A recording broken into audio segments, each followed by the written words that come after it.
stated since last week that Aaron Rodgers would, in fact, be done with the New York Jets. We know today that it is official. The team has let the Hall of Fame quarterback know that he will no longer be in their plans, and they are moving on from Aaron Rodgers. We bring in Mike Tannenbaum. Before we get to the parallels, just quickly, your reaction to 2 years later, the Aaron Rodgers experiment is over. Yeah, obviously it didn't work out, but I credit the new Jet leadership for making a decisive decision, one that kind of clears the decks, and now they can move forward, and it gives them optionality, and it gives Aaron Rodgers optionality, Matt, if that's something he decides he wants to do in terms of keep playing. I talked about the parallels in this situation, and this is really amazing. You have been in the Jets GM chair with the first-year head coach with a Packers legend on the roster. What happened then, and what's going on inside those buildings right now? Matt, it really is uncanny. Let's go back to 2009. We just hired Rex Ryan from the Baltimore Ravens. We meet with Brett Favre. We let him go. Obviously, he goes on to Minnesota. And then we started a very thorough search. We looked at Matt Stafford, Mark Sanchez, Josh Freeman.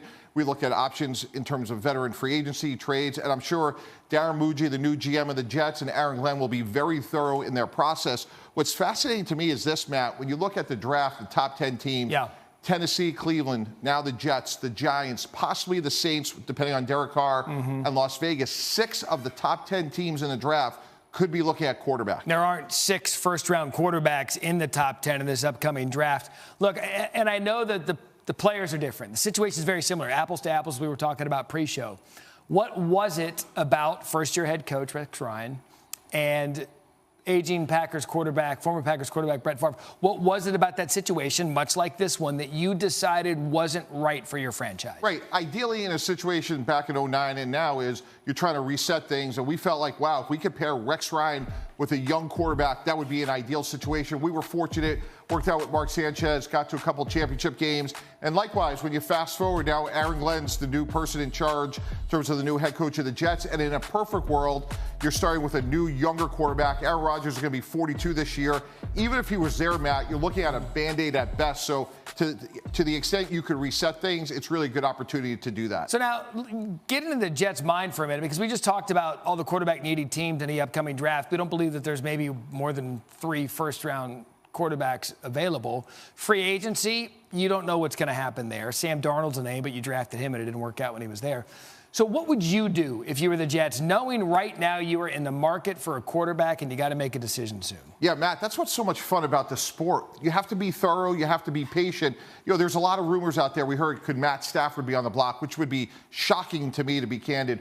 What happens with Minnesota? You said Sam Darnold. What happens if they sign him? Is J.J. McCarthy available? So between now and the draft, we will have so much fun looking at all these options because, again, 6 of the top 10 teams will need quarterbacks. Here's a sampling. You know, what happens with Russell Wilson? You know, does he get reunited with Pete Carroll? So, again, if I'm Darren Muji, Aaron Glenn, I'm taking my time. I'm being thorough. But I give them a lot of credit because they made what was the right decision, not the easy one, and they did it early. And, again, players like Aaron Rodgers, they appreciate to know on February 12th or 13th about what their plans are versus a month from now. So I think this is a win-win in terms of both parties could go their respective ways. And lastly, I want you to take this from the Aaron Rodgers prism. If you're a general manager of one of the 31 other teams, well, let's call it 30 because the Packers are out. 30 other teams in the NFL. If you were a GM, are you kicking the tires on Aaron Rodgers to bring him in? Matt, we talked about it this morning on Get Up. I think the perfect situation for Aaron Rodgers is the Las Vegas Raiders. When you sign a 73-year-old head coach in Pete Carroll, you're doing it to establish credibility. You pair him with somebody like Aaron Rodgers, and as you mentioned, maybe personality-wise, they're somewhat similar. I just think that gives them a chance to kind of reestablish things between having Aaron Rodgers and Pete Carroll working together. Again, the speculation was there last week with Adam Schefter, but now it is official. The team moving on for the future Hall of Famer, Aaron Rodgers. Mike Tannenbaum going to be with us this afternoon. Mike, thank you. For the fellas, Harry, I'm going to start with you. Should the Rams trade Matthew Stafford? Gosh, no. You're talking about a quarterback when a lot of people were injured last year, weathered the storm, kept things afloat. And also when it came to the divisional round versus the Philadelphia Eagles, had a 3rd and 2 at the 13-yard line with a chance to go in and score a touchdown to win that ball game. Matthew Stafford is still a top 8 quarterback in the league. He can make every throw on the football field. No, you have a young nucleus. Les Snead has done a great job finding diamonds in the rough. you keep Matthew Stafford, folks. All right, quarterback, quick read number 2. Darlington, this one's for you. Should the Steelers run it back with Russell Wilson? Matt, I'm going to say no. I don't think the vibes were always awesome with Arthur Smith and Russell Wilson, the offensive coordinator being Arthur Smith. I just don't think that it was necessarily the perfect fit. Yes, we saw optimism early on. That kind of diminished, came back to reality a little bit. This team needs to get younger at the quarterback position. Russell Wilson doesn't do that for him. I know they want to keep one of the two, Russell or Justin. I honestly think they probably should move on from both. Yeah, and Justin Fields would lean to the youth. A comment you made a moment ago about him being the younger quarterback. And speaking of vibes, the last one by Tannenbaum, where should Aaron Rodgers play next season? He should vibe with Pete Carroll in Vegas, and here's That's why. a vibe. Yeah, when you sign a 73-year-old head coach in Pete Carroll, it's to establish credibility. And who else does that great but with Aaron Rodgers? And I think their personalities actually, Matt, is a really good fit. But between Pete Carroll and Aaron Rodgers, that would give that franchise some stability. And when you have a young emerging star like Brock Bowers, someone like Aaron Rodgers can hopefully help him maximize his ability. It is interesting because Pete Carroll kind of gives off that new agey vibe type coach, and that would play well with a player like Aaron Rodgers. And so Mike T says Rodgers to Vegas. Harry, what do you think of that move?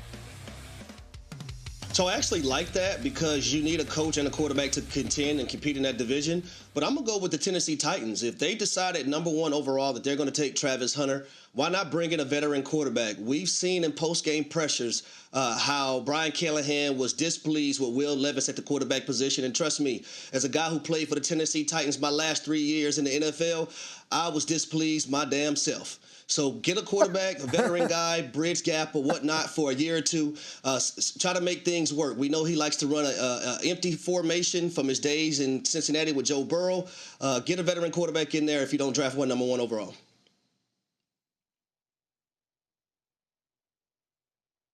Darlington, get in there. I just don't think that I just don't know that Aaron Rodgers would want that at this point. I mean, I'm not trying to put words in his mouth here, but when he's considering the potential of retirement or continuing to play, I would imagine that pursuing a Super Bowl and securing his legacy would be more important than just continuing his career. To me, the Titans don't make sense. I like Tannenbaum. Hey, for once, Tannenbaum, I'm gonna give you love here. I really like that idea with the Raiders. See, congratulations. Yeah, after he was done sweeping on Magic Johnson's name, we finally got some production on stuff. Darlington. Yeah, once he got up to another Hall of Famer for one. Much more for you guys coming up in the 9 p.m. hour of. Như vậy là mình đã được một hình như thế này nha.